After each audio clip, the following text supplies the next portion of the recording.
বলছি লোকজন কিন্তু 50 জনের নিচে না হয়। হ্যাঁ বাবা, একটুখানি তো বেশি হয়ে গেছে, ওই 150 জন হয়েছে। পারফেক্ট হয়েছে, পারফেক্ট হয়েছে। হ্যাঁ আচ্ছা, ওই ঠাকুর মশাই সন্ধ্যেবেলা কখন আসছে? দাদা কখন আসছে না? ও ফোন করে দাও, 10 মিনিট ডিস্টেন্সে তাকে ফোন করলেই চলে আসবে। 10 মিনিট, খুব ভালো। লাকি বাকি রইলো আর হচ্ছে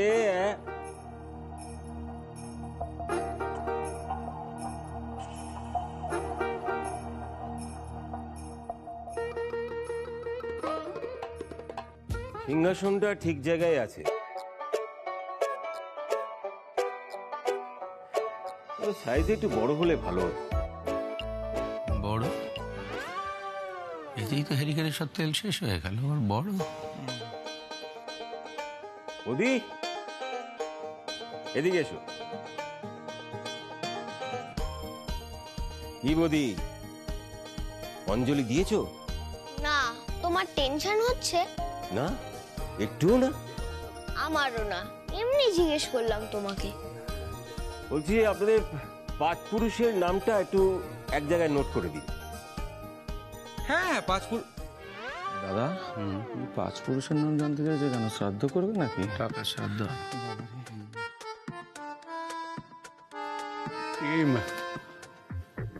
এই তোমাদের টেনশনের কথা শুনে তো আমার টেনশন হচ্ছে। এমনি আয়োজন চলছে ঠিক আছে, কিন্তু কেন হচ্ছে, কি হবে, এই সবটাই তো ধোঁয়াশা।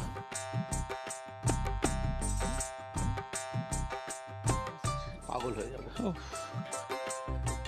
বলছিলাম প্রতিমারা আসার আগে না এই জায়গাটা বেশ লোকজন দিয়ে জমজমাট করে দিতে হবে। হ্যাঁ, কিন্তু লোকজনের সামনে ঘরের কথা উচিত হবে কি? আমি অনুচিত কিছু করব না, সবটা প্ল্যান্ড আছে। শান্তনু যদি উইলটা করে যেতেন না, তাহলে এতটা কমপ্লিকেশন থাকতো না। প্রমোটার যেদিনকে এসেছিল সেদিনকে একটা 506 মামলা করে দিতাম। কিন্তু প্ল্যানটা আমাকে বলতে অসুবিধে কি? আমরা কি আর ওদের বলে দেবো? একজন মানুষকে সাসপেন্সে রাখার সবচেয়ে সহজ উপায় কি বলো তো? কি? সাসপেন্সে থাকো, ঠাকুরই সব বলে দেবে।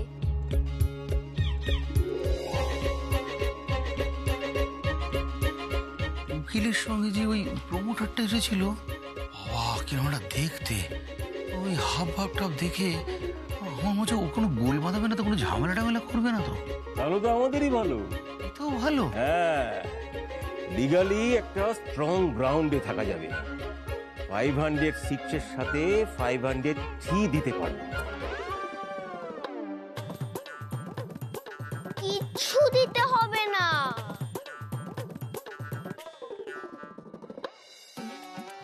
পিসি আসলে শুধু প্রসাদ দিলেই হবে।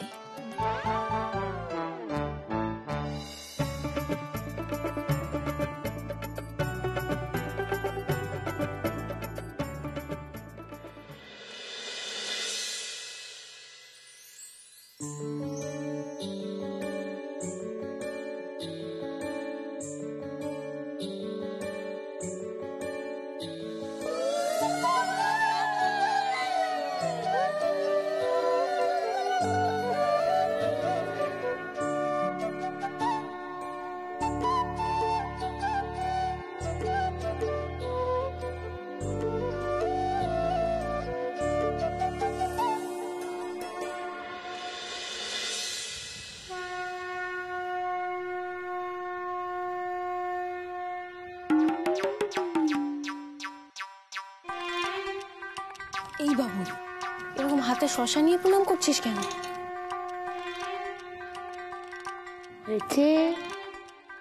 কি বাবুই, তুই শশা খাচ্ছ? ওখানে পুজো হচ্ছে, প্রসাদ হোক তারপর খাবে। শশা খেতে খেতে প্রণাম করছে, কোনো বাধ্য হয়নি। আমরা হাত জোড় করে প্রণাম করি কেন?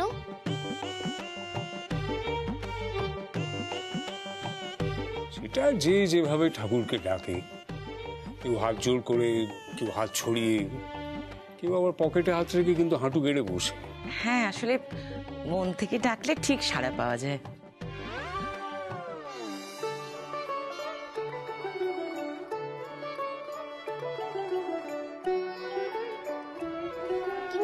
হাত জোড় কেন করি? এটা এসেছে প্রাচীন ভারতীয় যোগ মুদ্রার ধারণা থেকে। হাত জোর করেই দেখো, প্রত্যেকটা আঙুলের মাথা প্রত্যেকটার সঙ্গে লেগে আছে।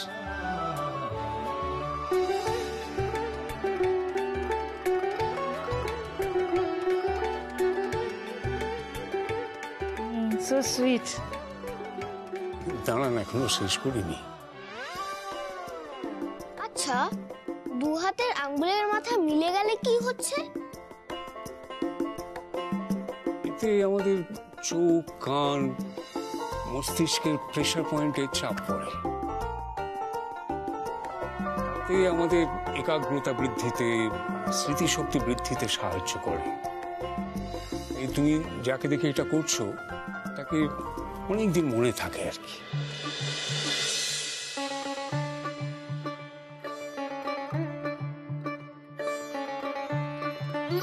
হ্যাঁ, সেই জন্যই তো যাদের আমাদের ভালো লাগে আমরা তার হাত ধরে চলি। তুমি তোমার বাবার হাত ধরে চলো, তোমার মার হাত ধরে চলো, তাই না? লজিক্যাল।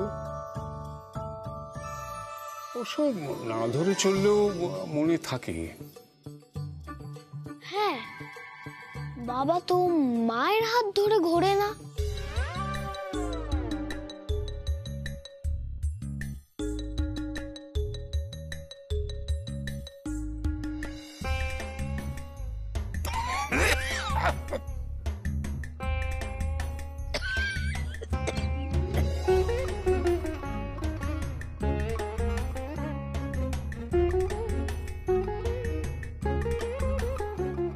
দেখি ওদিকে আবার ঠাকুর রান্না শুরু করলো কিনা। ঠাকুর মশাই বা কি করছেন একটু দেখি, এতক্ষণ আসছেন না কেন?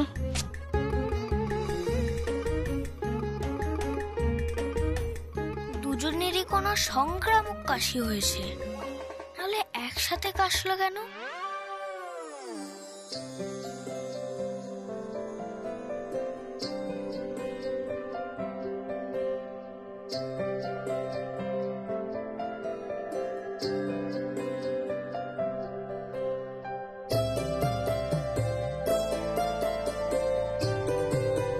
জমে ক্ষীর তো। লটারি ফটারি পেয়েছিস নাকি? তোদের বাড়িতে লাস্ট নেমন্তন্ন করেছিলিস তোর ছেলের অন্নপ্রাশনে, আর তখন আইসক্রিম শেষ হয়ে গেছিল। হ্যাঁ, তাই ভাবছিলাম। সারা পৃথিবীর ওয়েদার চেঞ্জ হয়ে গেল, তোর মধ্যে কিন্তু কোনো চেঞ্জ আসলো না। খেতে গেলি আমার বিয়ে, একটা কম্পিটিশন করে রসগোল্লা খেলি, ফিরে এসে আমাকে বললি বাবা রসগোল্লা কি টক কি টক। তোকে আমার বলারই ইচ্ছা ছিল না, তোর কাকাকে বলতে গিয়েছিলাম। কাকার বয়স হয়েছে, হাঁটতে চলতে পারে না, তাই বলে যাও আমার নেলাখাপা ভাইপোকে ধরে নিয়ে যাও। না না কাকা আসুন, যাওয়ার সময় বেঁধে নিয়ে যাস, তুই তো আবার খাস দাস আবার বেঁধে নিয়ে যাস, এই হয় মুশকিল। দাদা কি ব্যাপার বলো তো, জলের ছেলেটা নেই বাড়ি, শুদ্ধ একটা জল নেই। কি জলের ছেলেরা যেভাবে ওই নিয়ে এসে গেছে, যা কথা বলে লাভ নেই। কি করিসটা কি তোরা? কখন থেকে ফোন করছি, তোদের কোনো পাত্তা নেই। পুরো বাড়িটা মরুভূমি রয়েছে, যা ভেতরে যা, গিয়ে জল রেখে আয়। কমন সেন্স নেই। বলছি রে, হ্যাঁ রে ফোন করেছিল? না ওরা করেনি, আমি করেছিলাম।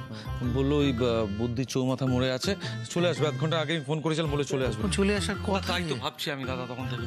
হায় রে হায় পৃথিবী, এত সুন্দর এত আয়োজন, ভেবেছিলাম 3 ভাই বোন মিলে কত আনন্দ কত উৎসব সব কিছু হবে, তা নয়।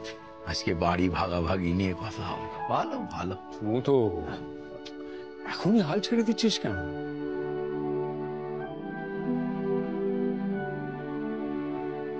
আয়োজন যখন হয়েছে তখন দেখ না শেষ পর্যন্ত কি হয়।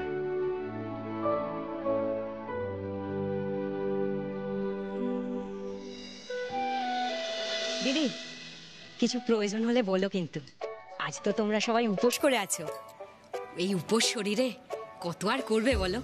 রাতের পুজোর যে গোছগাছ বাকি আছে না, আমাকে বলো, আমি করে দেব।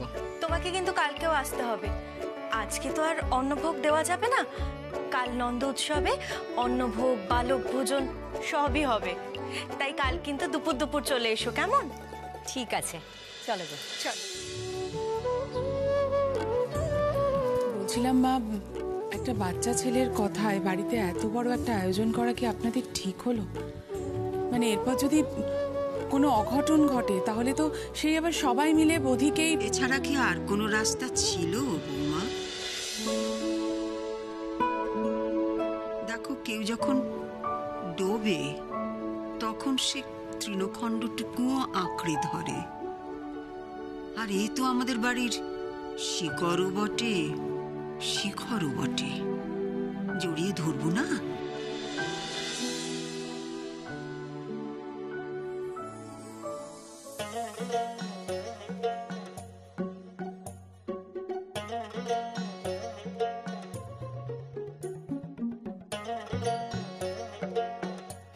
দাদা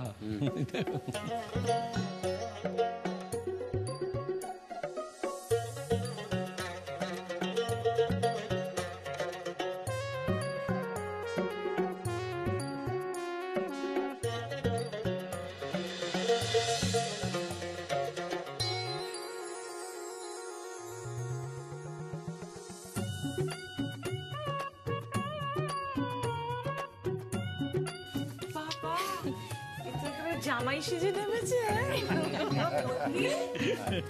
তুই আবার ধুতি পরেছিস, হয়ে গেল। এবার যখন বারবার বাথরুম যাবি তখন কিন্তু আর কেউ ধুতি পরিয়ে দেবে না। ধুতি পরাতে পরাতেও একবার বাথরুমে গেছিল। আর হবে না, যা জল ছিল আমি উটের মতো শরীরে সঞ্চয় করি। প্রতিবাদেরই আসেনি, ওই ওনাকে তো দেখছি না।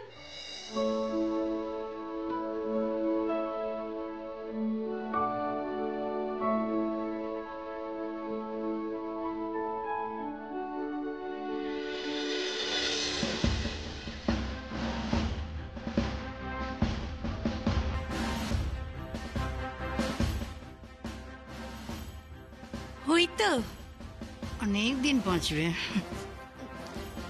দেবে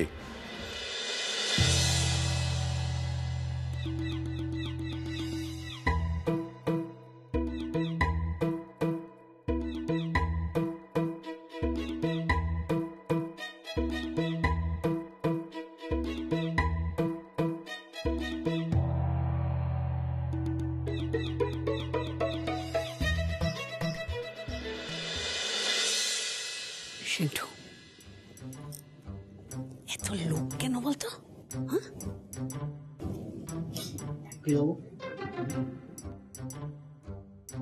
নোটিশের কাগজটা আমার মাধ্যমিকের রিপোর্টের মতো জাল নয় তো? সিরক্স কপি আছে, দরকার হলে দেখে নিতে পারেন। ধারার পর ধারা দিয়েছি, ধারাপাতের মতো। আমিও তো হুমকির পর হুমকি দিয়ে গেছিলাম। ও দিদি, তুমি একটু বলো না। আরে হ্যাঁ, এত বাইরের লোক সবার সামনে বলা যায় নাকি? দাঁড়া দাঁড়া, চাল কুমড়োটাকে গিয়ে ধরি।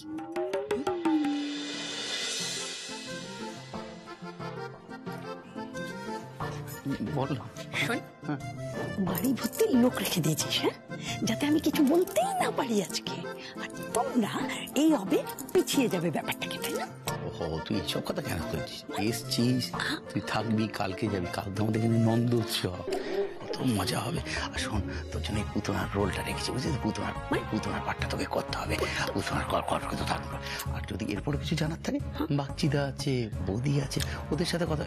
দেখ কি অবস্থা, আমার হাত দাঁড়াতে পারবো না, আর দাঁড়াতে পারবো না। এই যে আমার সঙ্গে, না না, আমার সঙ্গে কি কথা বল? কি গুটলি পাকাচ্ছিস বল দেখি? হ্যাঁ হ্যাঁ, শুনে রাখ একটা কথা। আমি যদি বাড়ির ভাগ না পাই না, যতক্ষণ না দিবি আমি কিন্তু এই বাড়ি থেকে নড়বো না। তোকে কে নড়তে বলছে? তুই থাক না, যতদিন খুশি তুই এখানে থাক। শোন না, বলছি কি, ওই বিষয় আসার ব্যাপার আমরা কেউ এই বিষয়ে কথা বলবো না। যা বলার সব বাগচি বাবু আর বুদ্ধি তোর সাথে বলবে, বুঝতে পেরেছিস? তুই এখন এইসব নিয়ে ভাবিস, তুই পাটটা নেই ভাব। পুতুনা রাক্ষসীর রোল করতে পারবি, ভাইটাল রোল। না না না, তুই ছাড়া দাদা দাদা মানে তোরা কি ঠিক? এই তো গল্প কোথায় নেই? এই তো শোন শোন শোন শোন শোন, আমি কিন্তু এসব পুতুনা সাজতে পারবো না। হ্যাঁ, যদি আমি পাঠ করি, আমি রাধার পাঠ করব। হ্যাঁ, তাই আমি রাধার পাঠই করব। আর যদি আমি বাড়ির ভাগ না পেয়েছি তাহলে কিন্তু আমি পুতনার থেকেও অনেক বড় রাক্ষসী হয়ে উঠবো। অমিনাতি, আমাদের ভয়ের কিছু নেই। আরে বাবা, যা বলার আমাদের বৌদি বলবে।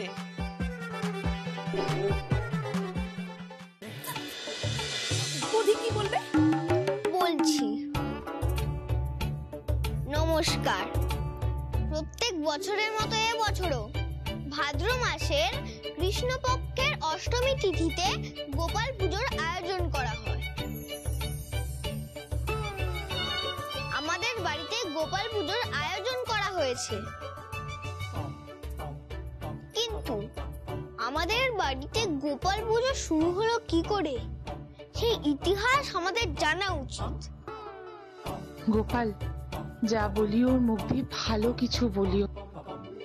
জেলার ইতিহাসে উল্লেখ পাওয়া যায় এই জায়গার।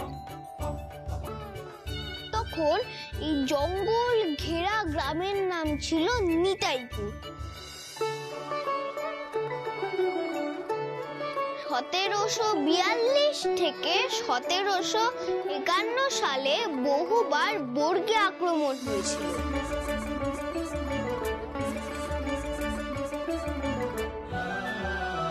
কিন্তু এই গ্রামে কোনো আক্রমণ হয়নি।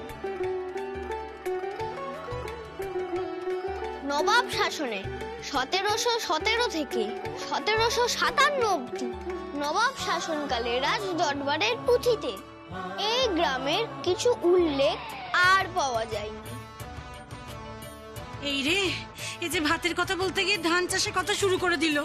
আরে তুমি একটু চুপ করো, কি বলছে সেটা শুনতে দাও না। বল বল বৌদি, তুই বল।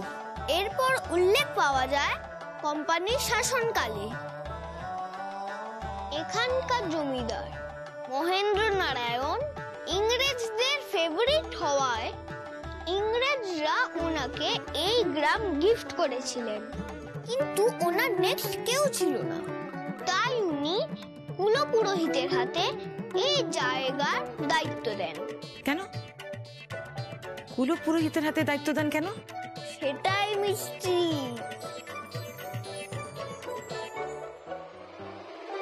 1890 সালে কুলপুরোহিত যখন দায়িত্ব পেলেন, তখন এই জমিতে ছিল রাধা গোবিন্দর মন্দির।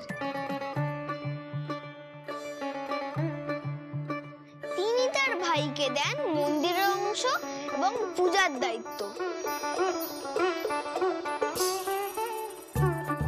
আর নিজে নেন বাকি অংশ। এরপরে আর কোনো উল্লেখ পাওয়া যায়নি।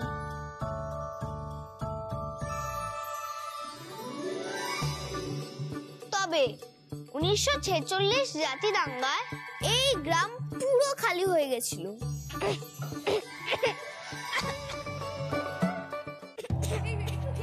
যা যা যা যা, ও কথা বললে তো দে দে দে শিখিয়ে দে। না, আমি ঠিক আছে।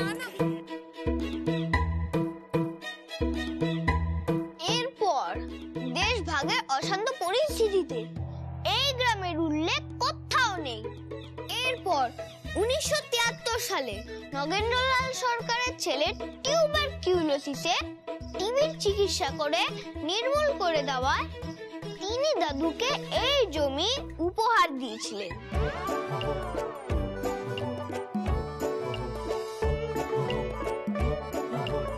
হ্যাঁ, উনি তো তখন খুব বড় নেতা ছিলেন, 3টে হসপিটাল ছিল। দাদা তো ওনার একটা হসপিটালই মাঝে মাঝে ভিজিট করতে যেতেন। ওনার বাবাও দাদা পেশেন্ট ছিলেন। তখন যদিও মন্দির বলতে শুধু চূড়াটা ছিল, আর বেদিটা এখন আমাদের যেখানে চৌবাচ্চাটা আছে।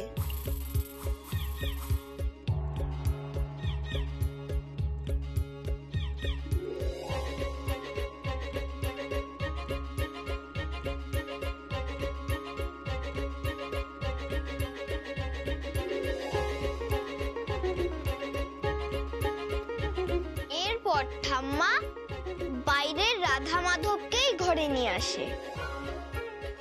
শুরু হয় এবাড়ির গোপাল পুজো।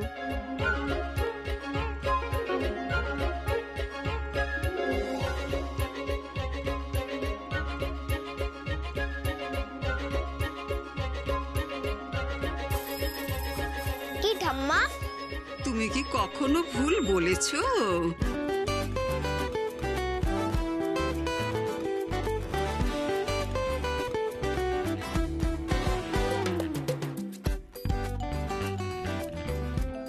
বলছি কি যে অনেকক্ষণ ধরে কিছু বলবেন বলে মনে হচ্ছে, ঘরের ভেতরের কথা সবার সামনে বলা কি ঠিক হবে?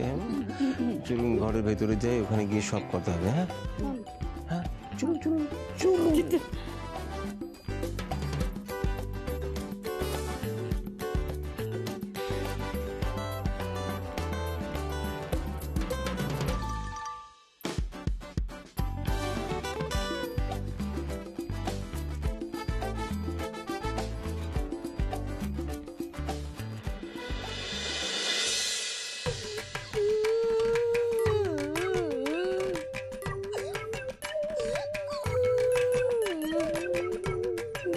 দিদি, তুমি কেঁদো না দিদি। আমার দিদির মতো একটা ফুলের মতন মানুষকে এভাবে ঠকাবেন? কি দেখো, আমি কোথায় ঠকালাম? সবই তো ঠাকুরের হাতে। রাকে হরি মারে কি। এখন সুপ্রিম কোর্ট 2021-এ রায় দিয়েছে যে ঠাকুর নিজেই তার জমির মালিক, আর সেই মালিকানায় যদি কেউ হাত বসায় বা হরণ করতে যায় তাহলে 295, আর বেশি বাড়াবাড়ি করলে 295A। জানেন তো, 295A দিলে পুলিশ কিন্তু ওয়ারেন্ট ছাড়াই অ্যারেস্ট করতে পারে। একেই বলে হ্যান্ড অফ গড।